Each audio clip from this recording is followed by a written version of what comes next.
Dutch ফোর্টের পাশেই রয়েছে আরেকটি রহস্যময় পাথর। এই পাথরটি টাইগার রক নামেও পরিচিত।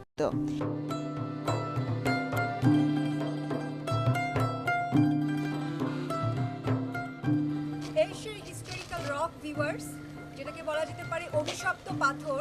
এখানে যে স্টোরি আছে যে একটা ডাচ বয়কে বাঘ মেরে ফেলেছিল এবং ওর স্মৃতিতে, মেমোরিতে এই স্টোন এখানে রাখা হয় এবং এই স্টোনটা আস্তে আস্তে গ্রো হয়ে এটা আজকে এত বড় সাইজ হয়ে গেছে এবং এটাই সেই হিস্টোরিক্যাল রক বা স্যাক্রেড স্টোন এবং সত্যি বলা যেতে পারে যেটা একটা রহস্য।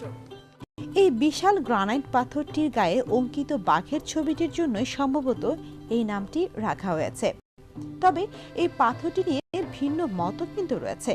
মনে করা হয় স্থানীয় মালয়রা ডাচদের অত্যাচারে অতিষ্ঠ হয়ে একজন সম্ভ্রান্ত ডাচ পরিবারের একটি ছেলেকে অপহরণ করে এবং হত্যা করে। আর ডাচরা যখন ছেলেটির খোঁজ করছিল তখন স্থানীয়রা বানিয়ে বানিয়ে সেই বাঘের গল্পটি তাদেরকে বলেছে। আর সে কারণেই ডাচরা এই বাঘের ছবিটি এই পাথরে অঙ্কন করে।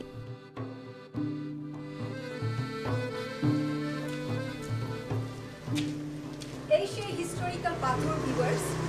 এখানে অ্যাকচুয়ালি একটা ডাচ বয়কে বাঘ মেরে ফেলে এবং ওর স্মৃতিতে এই পাথরটি রাখা হয়।